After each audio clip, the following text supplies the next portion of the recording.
everybody, I hope you're not too bored. We're certainly not. It's between kids, work, backyard, birds. The days seem to be just flying by.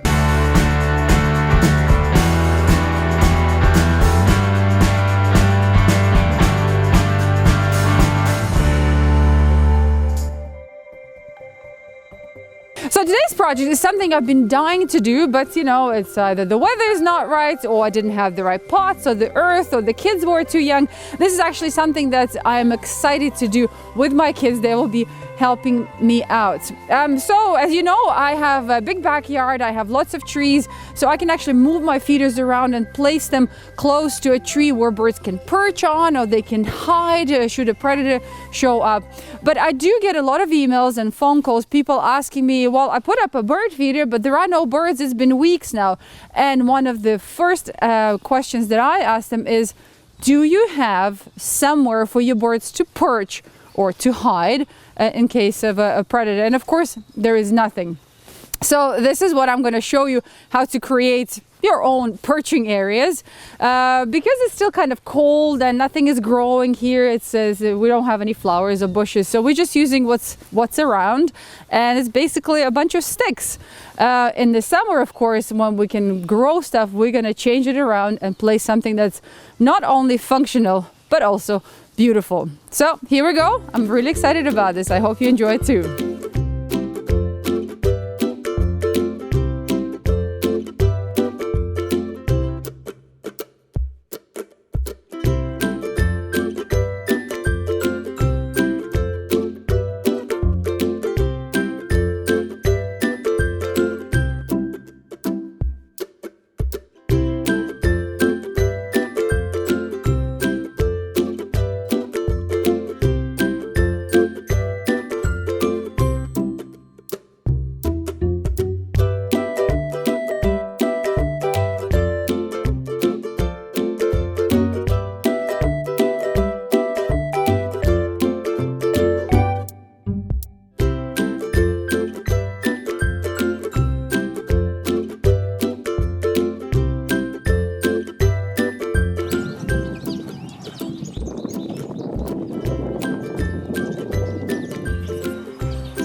Well, I just wanted to let you know that Dr. Bird has safely migrated north to his summer nesting grounds. This is one of the last videos he did for us while in Mexico. And the question actually came from our customer care manager, Maureen McKinnon.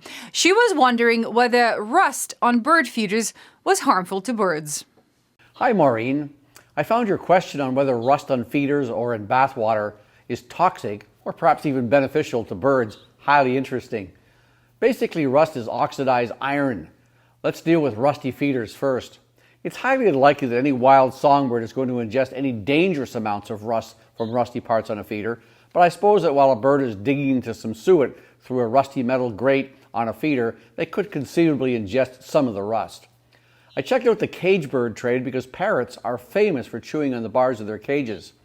According to cage bird experts, if the metal parts of a rusty cage are made of lead, copper, zinc, or brass, which is an alloy of copper and zinc, they are toxic to birds. If the parts are made of non-galvanized tin, as well as steel and iron not treated with anti-rust paint, then they're safe to birds. So what about rusty bird bass? Well, believe it or not, one can actually buy bird bass that rust on purpose, based on the premise that the oxidizing iron releases minerals that are beneficial to birds. I'm not aware of any studies to prove or disprove that, but I can tell you that drinking reddish-brown rusty water will certainly not harm birds in any way. And there are some birds out there, like the male bearded vulture living overseas, that purposefully bathe in iron oxide pools to alter their plumage to become more orangish so they can be attractive to females for breeding. So for the next couple of episodes, we're going to do something different on Brome Bird Book. We're calling it the Brome Bird ID Challenge. Well, for the past 4.5 years, I have seen some incredible pictures submitted by you. You've been wonderful supporters and contributors, and I've actually become friends with some of you. So I thought it was time to showcase your beautiful pictures.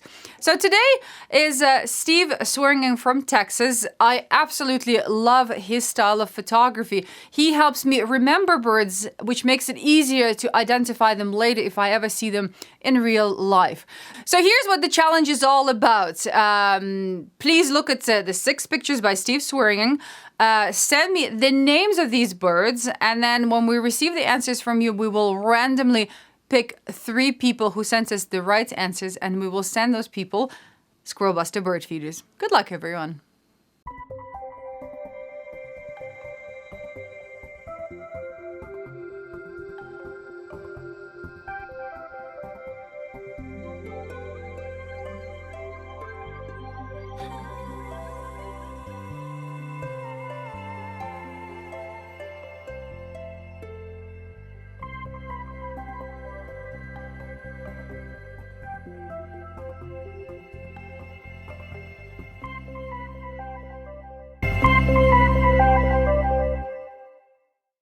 On Around the World, I would like to take you to beautiful savannas of Mozambique and South Africa. Have you ever heard of or seen a bird called the Redbilled Oxpecker? It's basically a starling-sized bird that likes to hitch rides on the backs of such mammals like zebras and rhinos. Its diet consists of ticks and other parasites that live on the backs of those mammals. But a recent study demonstrates that these oxpeckers also serve as an alarm to warn their host of possible dangers from poachers and other predators. Basically, in this study, black rhinos, which are critically endangered, that had oxpeckers riding on their backs, reacted 100% of the time when poachers were approaching and turned downwind. Black rhinos that didn't have any oxpeckers on their backs didn't react at all. So scientists are thinking that oxpeckers have developed this type of alarm to save lives of their hosts, because by saving their hosts, they are protecting their food source. You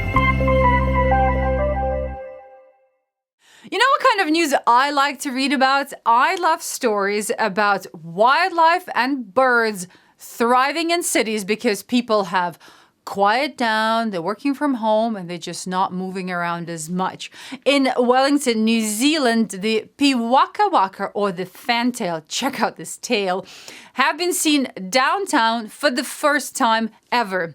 So now city officials are encouraging people to keep their cats inside so that other bird species that haven't been seen in town for a long time might become curious and come checking things out. Other birds that just been seen there in downtown are also the silver-eye and the melodious bellbird. All of this is, of course, not unique to New Zealand. This is happening all over the world, and some of the endangered species of bird have been giving a little bit of breathing room from habitat loss. So now we have to figure out how to keep this up and help fight climate change. Pigeons and doves, not the most popular birds, but you have submitted some extraordinary pictures. Let's check out the top 5.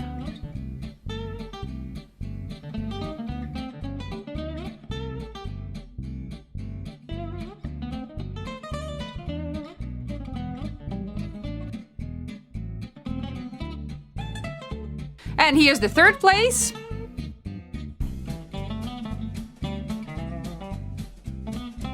The 2nd place. And the grand prize winner. Next month is New World Sparrows, which means no pictures of house sparrows. Good luck, everyone. Well, that's it. That's all on this episode. Please don't forget to write names of the birds whose pictures you submit on our photo contest, and have fun IDing the birds that Steve Swearingen submitted for our Brome Bird book. There is a Merlin Bird ID app that's available for download on your mobile devices. Take care, everyone. I'll see you in 2 weeks.